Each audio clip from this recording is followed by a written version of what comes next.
É, e como sempre, essas coisas, alguém esqueceu de apertar o REC e não estava gravando.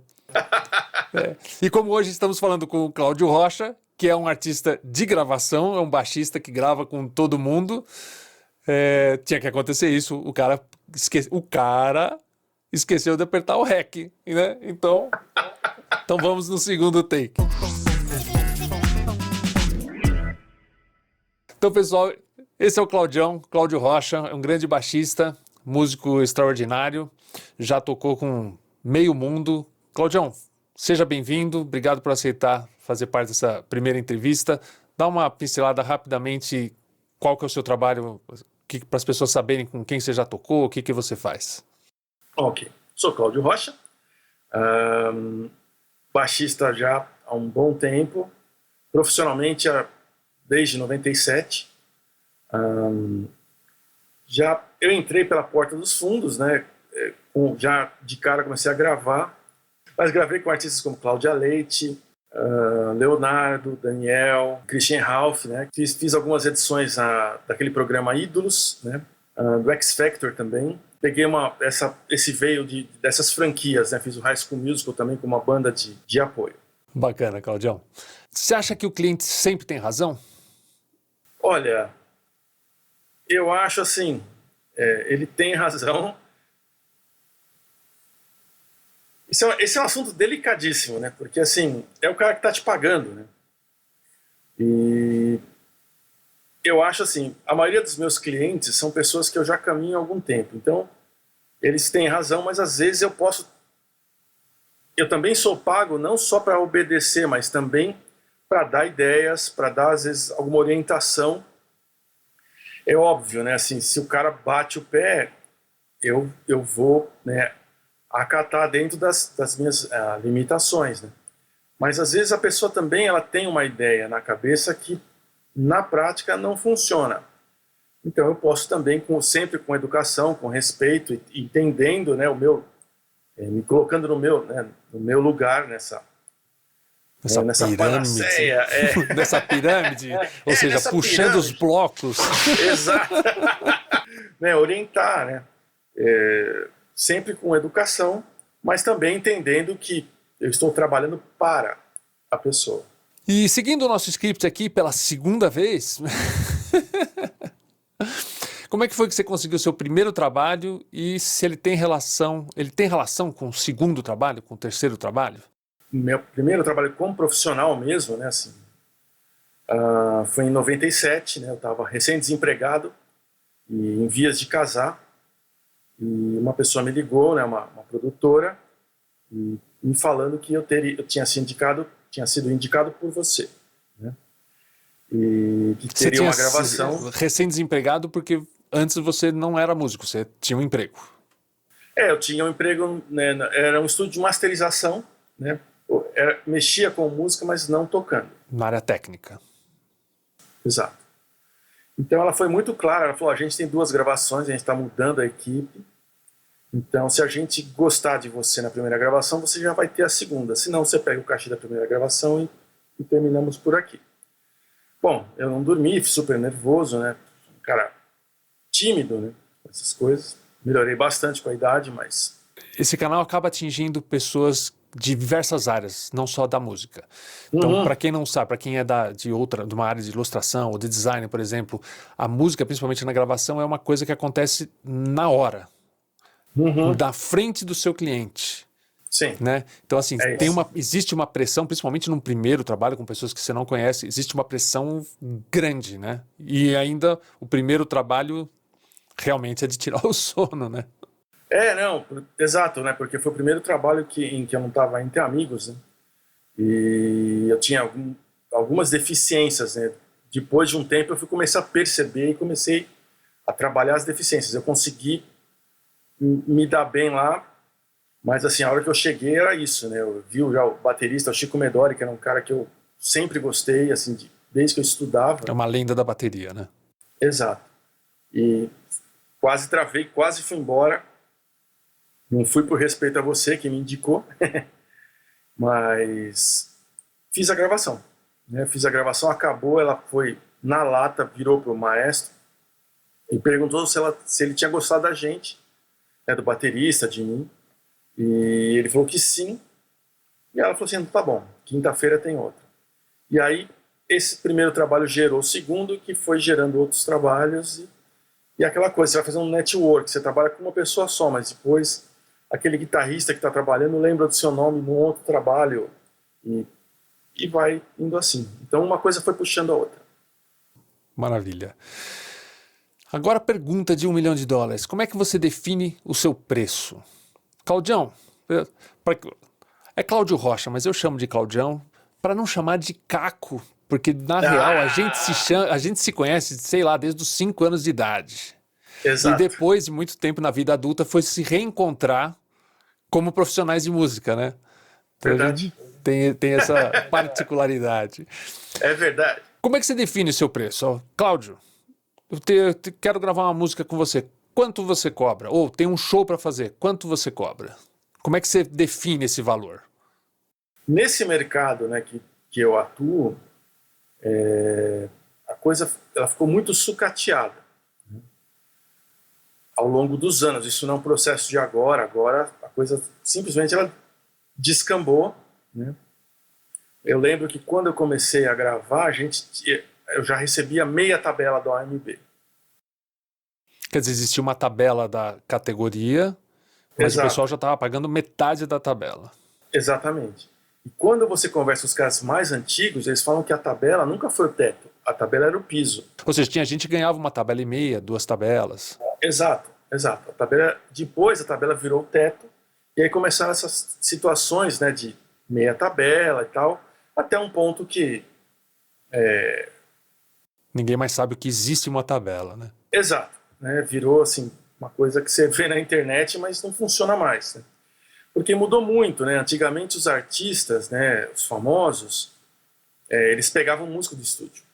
Então você via a banda, sei lá, do Fábio Júnior, cara, era a nata do estúdio, o Maguinho, o J. Rezende, então ele tirava os caras do estúdio, os caras top de estúdio, para ir para a estrada. Então já era uma outra conversa.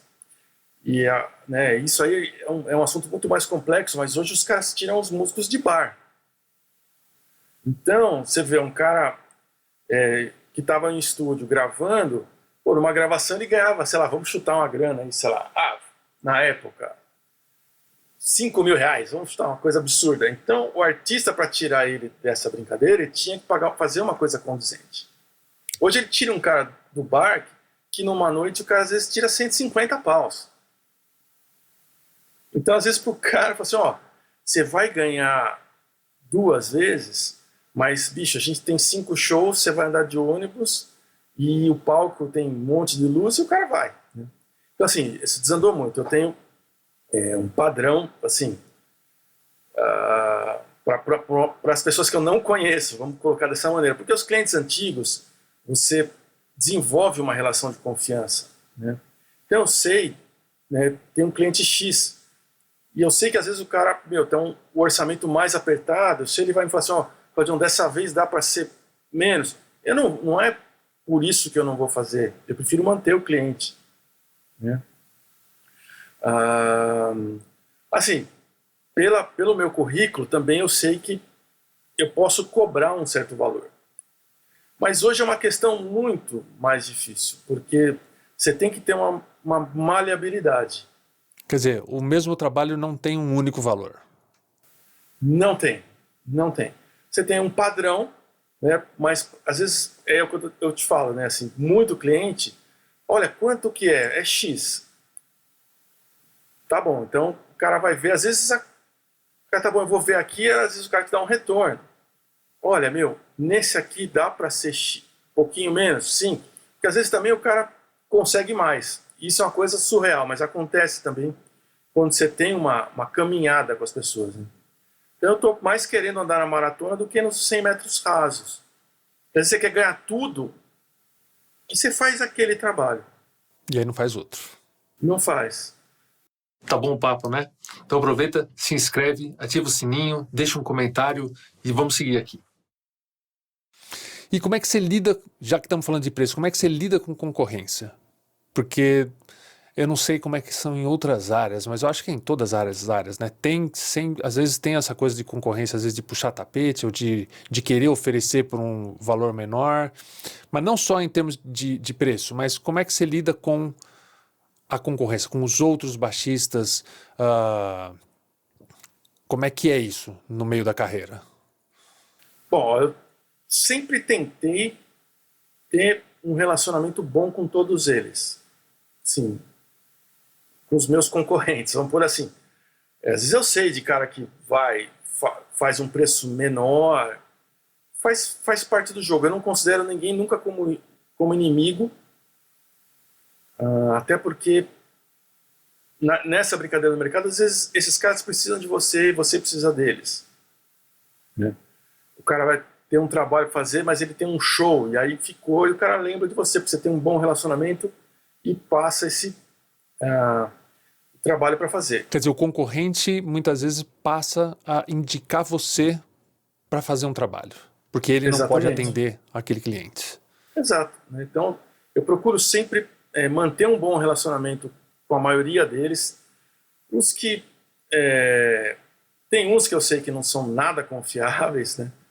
Eu mantenho também um relacionamento educado, mas sempre guardadas as devidas proporções e o devido distanciamento.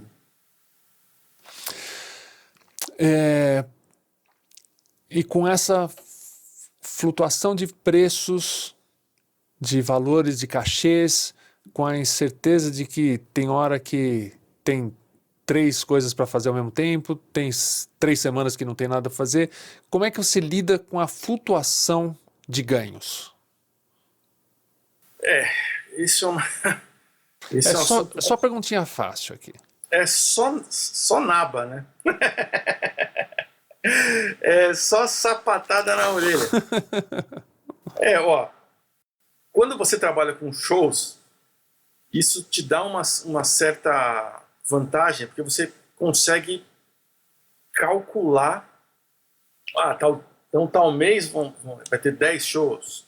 Você tem uma agenda com meses de antecedência, às vezes, né? Exato, né? Então, e agora, o que tem acontecido nesse último ano é muito mais sensível isso, porque não está tendo show.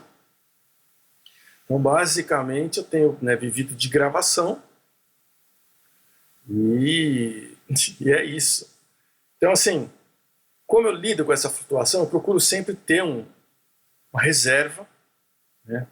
Então, se num mês eu gasto 3, se eu ganhei 4, esse 1 eu deixo ele quietinho aqui, porque esse 1 lá na frente pode ser um que eu vou precisar. Né? Procuro não fazer gastos a longo prazo, né? Uma coisa que eu também aprendi lendo uma revista que você me emprestou, é de também saber os meus investimentos em equipamento, do meu investimento ter um retorno compatível. Eu não vou comprar um baixo de 50 mil reais, sendo que o cara esse baixo, o cara vai olhar e falar assim, legal, mas eu tenho 50 reais. Então, ele nunca vai se pagar. Né? Nunca vai se pagar. Né? Então, basicamente é isso, é ter o orçamento, saber poupar, saber fazer a leitura das coisas que estão para acontecer, né? E também entender o meu investimento em equipamento ser condizente com o que entra também. Legal, então já que estamos falando de equipamento, tem essa coisa, né, às vezes, músico principalmente, a gente é viciado em equipamento, a gente tem uma certa tara por equipamento, né? Uhum. E às vezes você vê uma foto de uma guitarra e você fala, nossa, que guitarra linda, eu quero essa guitarra, eu preciso dessa. Você nem sabe o som que ela tem, mas você quer ela. Sim. Né? Com baixo também. E, claro, às vezes a gente precisa de alguns instrumentos diferentes, né? Sim. Mas com certeza você conhece gente, eu nem vou dizer que você é assim, porque eu acho que não é assim. Tem vários do mesmo, né? Tem umas coisas repetidas que, na real, não precisava, né? Sim.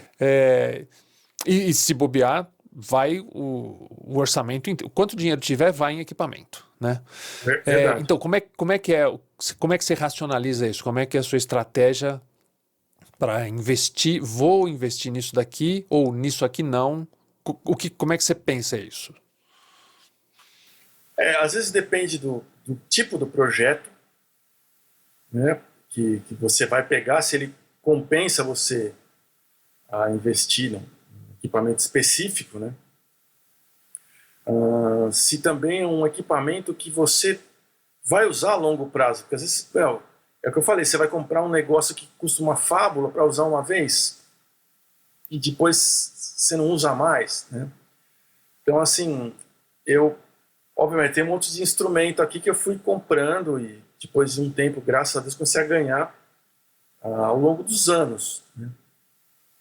Mas eu acho assim, eu peso muito o tipo de projeto e uma coisa que eu acho que você me falou isso há muitos anos, que eu não esqueço, que é que a gente, como gosta do que faz, a gente confunde muito essa coisa de é necessário ou eu quero isso, né? Então eu tento ser sempre o mais honesto comigo. Puxa, nossa, esse baixo, esse pedal ia ser demais, mas ele é necessário, eu consigo um resultado desse tipo com outra coisa que eu já tenho, né? Se eu consigo, então eu mantenho o que eu já tenho. Se eu quero porque eu quero, eu tenho que ser honesto comigo, eu não vou ficar inventando muita desculpa. Eu quero, eu vou gastar essa grana porque, sempre quis ter e eu sei que eu trabalho com isso, mas isso vai para o meu lazer também, né? Mas assim, de tentar ser sempre honesto com meus posicionamentos com relação a investir em equipamentos, esse tipo de coisa. E minha parte, por exemplo, de manutenção, de upgrades, você reserva algum dinheiro para fazer isso? Porque, por exemplo, corda de contrabaixo eu sei que é uma coisa muito cara. E se você tiver que trocar todas as cordas num mês, você meio que tem que vender o carro. Assim, Só para quem não sabe, você tem quantos baixos? Acho que uns 12, 13. E um encordamento de baixo custa o quê? Uns 300 pau? Mais, né? Os baratinhos devem custar uns perto de 200, 180. Os mais baratos, né? Ou seja, é uma fortuninha, né? É um custo considerável, né? Ou assim, eu acho assim, por exemplo, eu tenho feito uns testes aqui, porque eu ganhei, né? Sou patrocinado por esses caras da Bergantina, então eles me deram ano passado, eles tinham me dado um cabeçote muito bom e me deram uma caixa o ano passado. Aliás, é muito curioso isso, né? Porque você é endorser, tem algumas marcas que te patrocinam e elas nem estão no Brasil, né? Não. Ou seja, é um reconhecimento de você como músico sem um interesse comercial palpável. Se alguém vê você tocando, vê você usando aquele instrumento, aquele amplificador, ele não tem onde comprar, né? É curioso isso.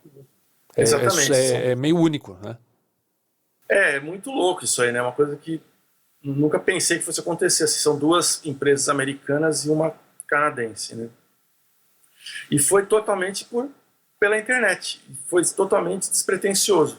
Eu pus um vídeo, o dono da empresa viu, começou a compartilhar, eu precisei de um negócio, ele me ajudou, e aí foi uma paquera, vamos assim, que durou alguns anos, uns 4 anos, até ele falou assim, você não quer um baixo nosso, você não quer ser patrocinado por nós? Incrível. Eu falei assim, olha, eu tenho isso, eu também sou patrocinado de uma empresa brasileira. Ele falou assim, não tem problema. Eles são muito diretos, só que assim, a gente não quer ninguém exclusivo. Qual cor que você quer de instrumento? Nossa. A conversa em uma linha, ela acabou. Então, por essas coisas eu queria um direct box passivo, que eu, por incrível que pareça, não tenho. Que é um equipamento simples, né? Simplérrimo, né? Então, eu falei, bom, agora eu cheguei nesse ponto, sobrou um dinheirinho, eu, comprei. A questão de cordas para mim agora, aconteceu a melhor coisa. O ano passado isso foi muito bom para mim. Eu já era patrocinado por uma empresa de cordas, né, que eu comprava com um belo desconto. E aí veio uma outra empresa e me perguntou, por que você compra, por que você faz as coisas com esse cara? Eu falei assim, porque eles me dão desconto. Ah, é? Então tá bom, deixa eu ver o que eu consigo aqui. Uma semana que eu falei assim, agora se você parar o seu patrocínio com ele, a gente vai te dar as cordas e você não paga mais. Nossa, perfeito. Então eles me mandam uma caixa aí, a hora que acabou eu falo, e chega uma caixa com 10 jogos. Mas assim, conforme o investimento, tudo depende, né? Porque assim, então para esses instrumentos eu tenho já um estoque, né? Mas, por exemplo, agora eu queria comprar um controlador, cara. Porque eu uso meu controlador para fazer minhas trilhas aqui, porque eu faço para os patrocinadores, é um Korg 01W, que eu uso como controlador. E ele tá entortando tudo, cara. Assim, ele já... Você liga, já você não consegue mais ver a tela, cara, é uma confusão. Então eu sei que é um investimento maior, eu vou deixando, que não é uma coisa urgente também, né? Então eu vou deixando até a hora que eu junto a grana. É porque eu te falei, eu não gosto de ficar comprando coisa A prazo e fazendo dívida. exato. Né? Porque os R$ 100 que são tranquilos hoje, pode ser os R$ 100 que vai pesar na sua conta no mês que vem. Qual que foi o maior aperto financeiro que você já passou? E como é que você lida com isso, a questão psicológica? Já Cara, rolou tipo assim, putz, eu acho que eu nunca mais vou trabalhar. Chegou no fundo do poço, já era. Vou ter que arrumar um emprego de telemarketing. pior, vou ter que dar aula de baixo. É o trauma da minha vida. Eu não gosto de dar aula também. Então. Eu dei aula há muito tempo, por isso acho que eu peguei um bode, assim, muito complicado. Mas eu lembro, foi 2015, que foi foi um ano que, cara, um mês eu empatava, o outro eu tirava dinheiro. Um mês eu empatava, o outro eu tirava dinheiro. Foi o ano todo, aí eu cheguei num ponto, eu olhei minha reserva e falei assim, se não acontecer nada, eu vou ter que fazer um corre, fazer alguma coisa, ver um outro emprego, ou começar a dar aula, ou alguma coisa do tipo, porque não estava fechando. Não estava fechando. Foi assim, porque o mercado de gravação, essa palavra, né, bem comum hoje, ele entrou em colapso. Né? A gente gravava disco inteiro. E hoje virou gravar tudo single. É single pra cá, single pra lá. Quando tem 3 faixas, você fala, nossa, tem 3 faixas. Você entra fazer um meia preço de dúzia, pacote. Com 3, né? tipo isso. Quase isso, né? Então, sendo que 3 era a chamada mínima. Né? Nas épocas de ouro, o cara... uma música, ele pagava 3. Né? Então, foi a hora que eu tomei esse baque, assim, de começou, pingava e parava, pingava. E aí, coisa de Deus, assim, apareceu essa vaga para ir pro Christian Ralph. Aí depois de muitos anos eu fui para a estrada. E aí veio uma coisa contínua, você conseguiu refazer reserva, tudo mais. Sim. E aí eu falei o seguinte, bom, eu vou pôr minha vida financeira em ordem, e um ano eu consigo pôr isso e paro, não vou para a estrada e volto a fazer. Estou até hoje lá. Aí gostou da ideia? Não, o mercado que não voltou. Porque estrada é uma coisa muito sacrificante, né? É pesado, né? Às vezes você pega... E assim, esses artistas que eu toco, o Christian Ralph, ainda são diferenciados. Né? Assim, o cachê é um cachê acima... Nesse segmento sertanejo, acho que é o maior cachê, é o deles. A gente é bem tratado, não fica em hotel ruim, assim, cara, é diferente. O ônibus é uma maravilha, é cama mesmo. Tem essas coisas, mas às vezes você você faz um bate e volta para Campo Grande, né? Eles têm uma agenda que é diferente também. Em vez do cara, né, receber um troquinho e fazer 5 shows na semana, a gente recebe os 5 shows num show só, mas às vezes é duro, cara. Você vai 18 horas de ônibus, chega, toca 1 hora, descansa, toca, volta, mais 18, né? Então, assim, é custoso, né? Mas daí foi assim. E como é que você faz com esse fundo de reservas? Você tem um valor que fala assim, ó, esse valor é o fundo de reservas. E aí depois o que sobra você acaba gastando ou investe em outra coisa, coisas a longo prazo, mas como é que você calcula um tamanho desse fundo de reserva? Como é que é isso? Ou ele simplesmente é a poupança da família e é isso? Não, eu vejo o seguinte, chegou no fim do mês, quanto que eu tenho na conta? Tenho X. Eu sei que o dia 10 é onde eu tomo as primeiras bordoadas na orelha. Então, eu tenho que ter o dinheiro para esse dia 10, se não acontecer nada. Esse dinheiro que tem. Então eu tiro do dia 10 o que sobrou, eu guardo. É nada profissional isso, totalmente intuitivo, mas tem dado certo até hoje. E guarda assim, guarda para sempre. Guarda para sempre, digo assim, se passar 10 anos, todo mês sobrando, vai acumulando, é a poupança. É tipo isso. Isso. Tá legal.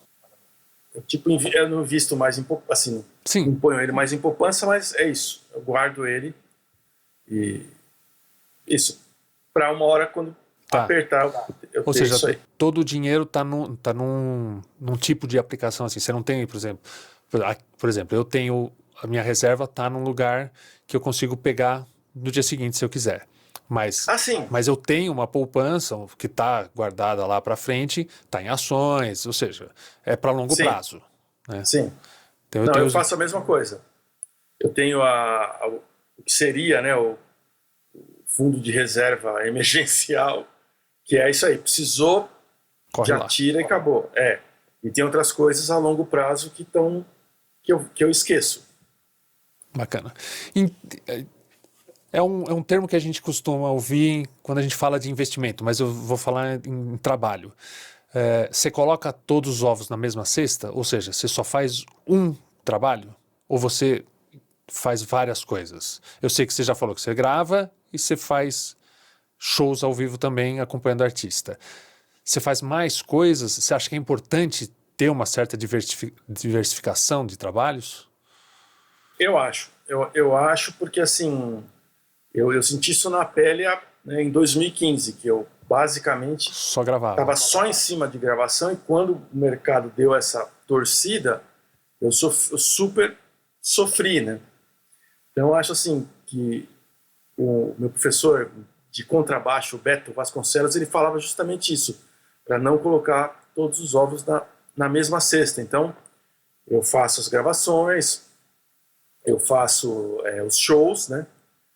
E por incrível que pareça, também dou aula.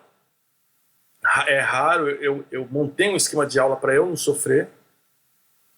Porque o que acontecia? Eu fazia aula toda semana e, é o pior esquema do mundo, porque o aluno não estudava e os caras acham que porque é você o professor, eles vão aprender, mas ele não faz a parte dele. Então eu mudei, eu falei assim, eu não posso sofrer, quem tem que sofrer vai ser o aluno. Então, assim, eu montei um esquema de aula que, assim, para começar, não é semanal, é aula avulsa. Você vai, faz a aula e paga a aula e leva o material. Quando estiver pronto, volta. Você volta. Se você voltar sem estudar, você vai estudar aqui e você vai me pagar do mesmo jeito.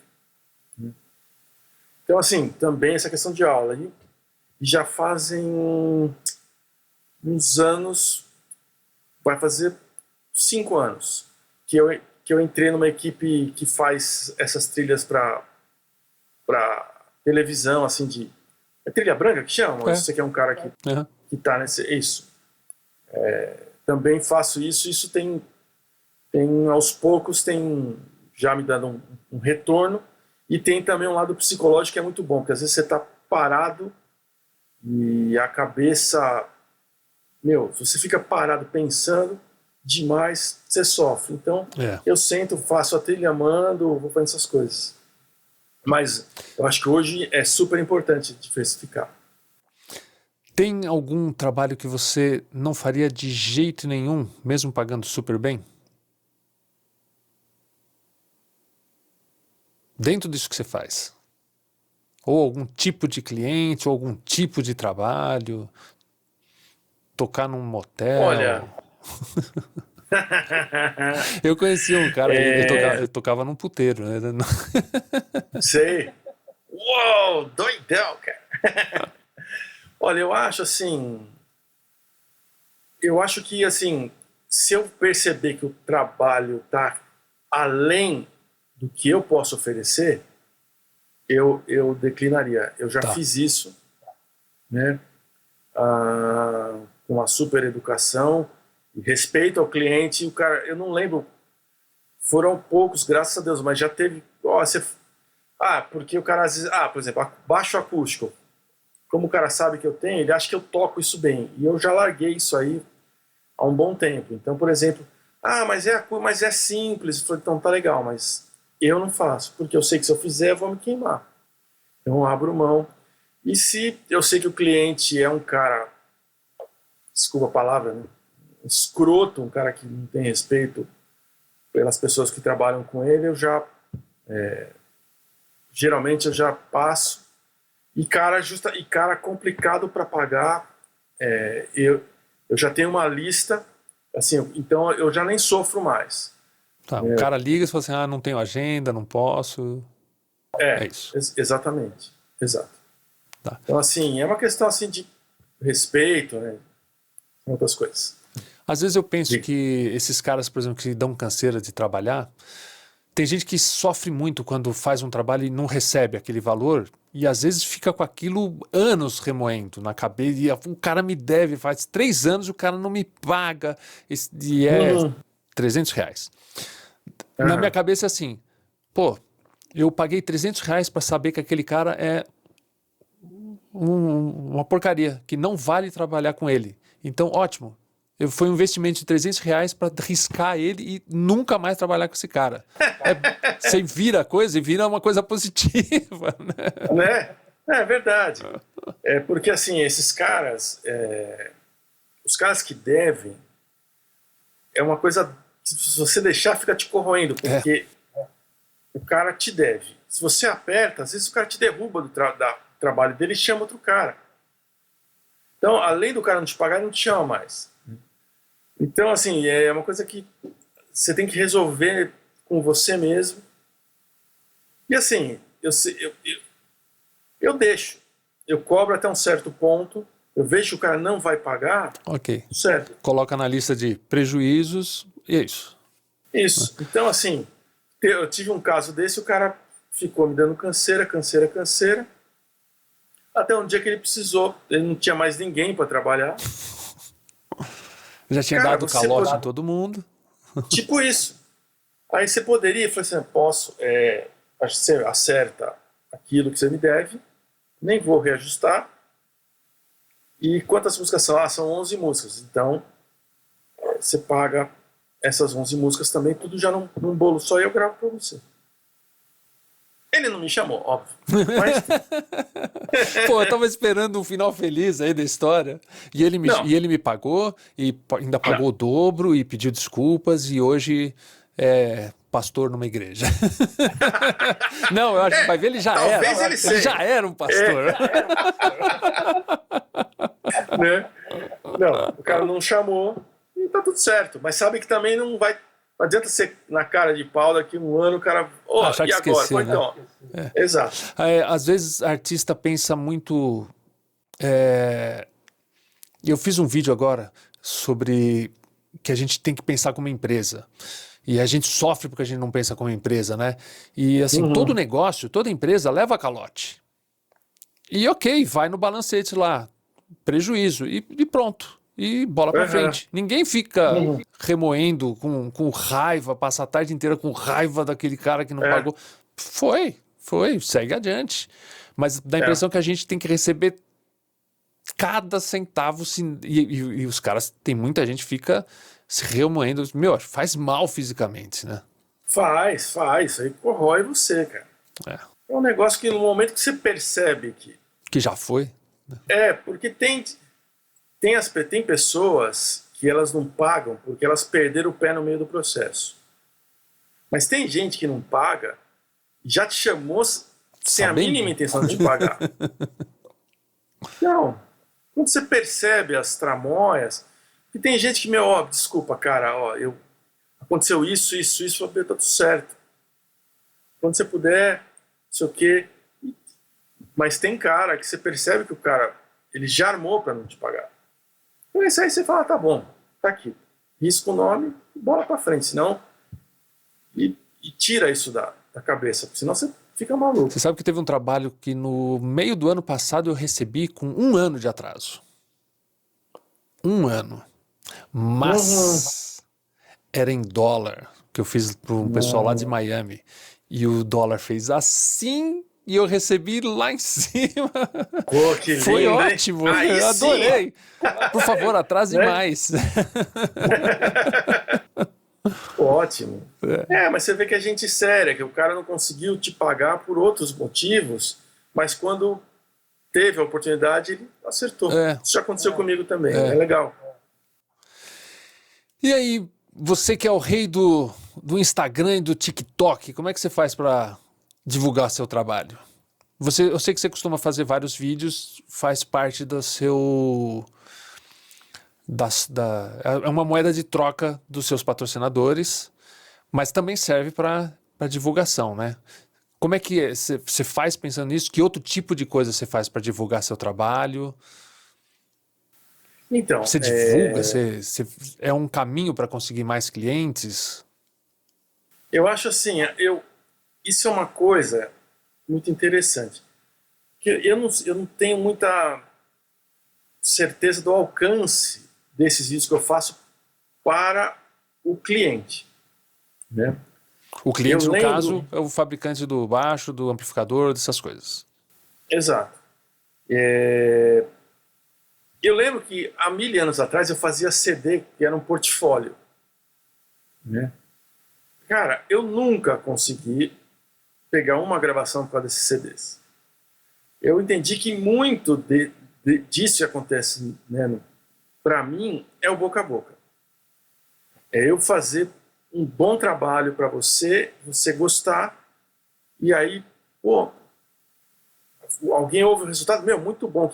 Quem gravou isso aqui? Ah, foi fulano. Eu tenho um pessoal que eu trabalho muito que tem acontecido justamente isso no último ano, basicamente assim. Sempre aconteceu, mas esse último ano que passou foi muito forte. Que aconteceu justamente isso. Começou a aparecer cliente, ó, quem te indicou foi fulano, é a mesma pessoa. Para umas 10, 15 outros produtores. Uau, que legal. Eu até agradeci, né, a ele na semana passada, tudo. Porque assim, cara do Brasil todo. Então, eu sei, os vídeos, eles têm é legal, eles são legais assim, porque se o cara tem indicação, mas ele vai lá no seu Instagram, ele vê um resultado, fala, pô, realmente o som é legal, timbre, pô, o cara tem vários instrumentos, né, vê que você pode resolver o problema dele, né? Mas os vídeos em si, é engraçado, eu nunca fiz pensando nisso, assim, eu vou fazer esse vídeo porque o produtor, o fulano vai ver e me chamar. Vai ver e me chamar. Porque a via de regra, o que tem acontecido é isso, é um produtor que gosta do meu trabalho, que me indica para um outro cara, e tem sido isso nos últimos 20 e tantos anos. A impressão que eu tenho é que esse tipo de vídeo, de tocando e demonstrando, ele fala mais com outros baixistas e não com quem te contrata, né? E o meu não fala nem tanto com os outros baixistas, porque eu não sou pirotécnico. Quer dizer, Então, você não grava vídeos pirotécnicos, mas você sabe, né? Se quisesse, dava uns slaps lá. Exato. Eu tenho minha cota de estilingadas, mas assim,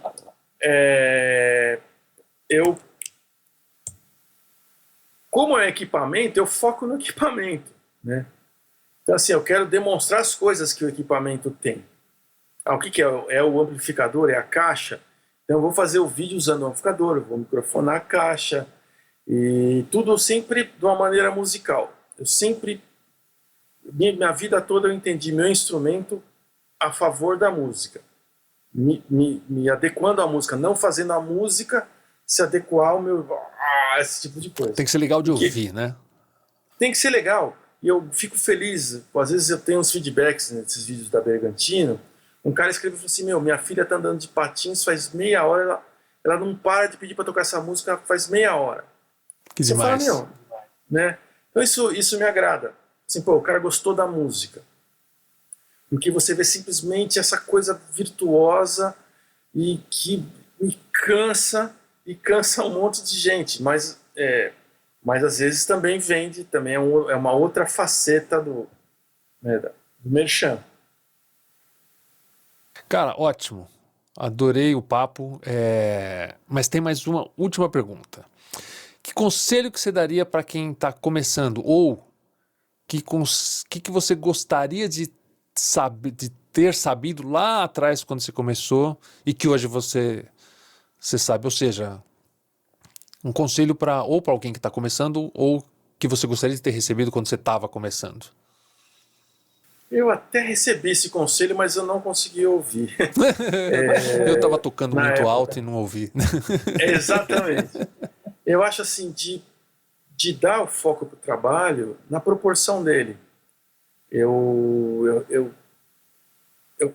queria tanto ser o cara que fazia tudo e tocava tudo e com todo mundo que muitas vezes eu pus a família em segundo plano.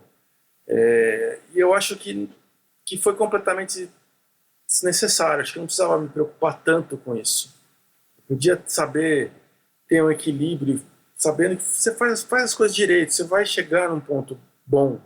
Não precisa ficar desesperado para ser o nome do mercado em 2 meses. Vai devagar, vai dar certo. Vai fazendo certo que vai dar certo. Dê foco para outras coisas. E é engraçado que você falou assim, que não precisa querer ser o nome do mercado em 2 meses. E eu fiquei pensando assim, e na real, nem precisa ser o nome do mercado. A gente consegue viver de arte mesmo sem ser o cara, o melhor. Exato. No meio do caminho aqui tem um monte de gente vivendo decentemente de arte, né? O mercado ele é dinâmico, né? A gente não está mais novo. Então, hoje, no meio de gravação, também tem os caras. Tem os caras que tomaram, né, que estão gravando toda hora com todo mundo. E faz parte. Eu tenho meu lugarzinho e me mantenho, faço as coisas, tudo certo. Né? E quando você conversa com os caras mais da velha guarda, que ainda estão num outro estágio, que às vezes você venera, mas o cara praticamente trabalha muito menos, mas também tem o lugar dele. Né? Faz parte do mercado, essa é uma coisa dinâmica, não adianta você ficar desesperado. Você consegue achar seu nicho, meus clientes sabem o que eles podem esperar de mim. Bacana. Cara, muito obrigado, Claudião. Deixe seus contatinhos aí. Vamos lá. Essa aqui não estava na lista de perguntas. Eu quero saber qual que é o seu TikTok. Quero saber se você faz o OnlyFans. Não, Fans Only, né? Como é que é? Não sabe o que é isso? Que a mulherada vende nudes. Você não tá nessa, Claudião? Pô, você me passa isso aí. Na verdade, vou deixar o Instagram, que eu acho que é fácil de achar, que é Cláudio Rocha 1. Número 1, acabou. Claro, é o 1. Os outros são os outros. Foi o que eu consegui. Esse aí, o TikTok eu não tenho. É ele e Facebook, estou lá como Cláudio Rocha também. Legal, obrigado, Claudião. Pessoal, Maurício, eu que obrigado agradeço, por ter assistido. Foi ótimo. Valeu, brigadão.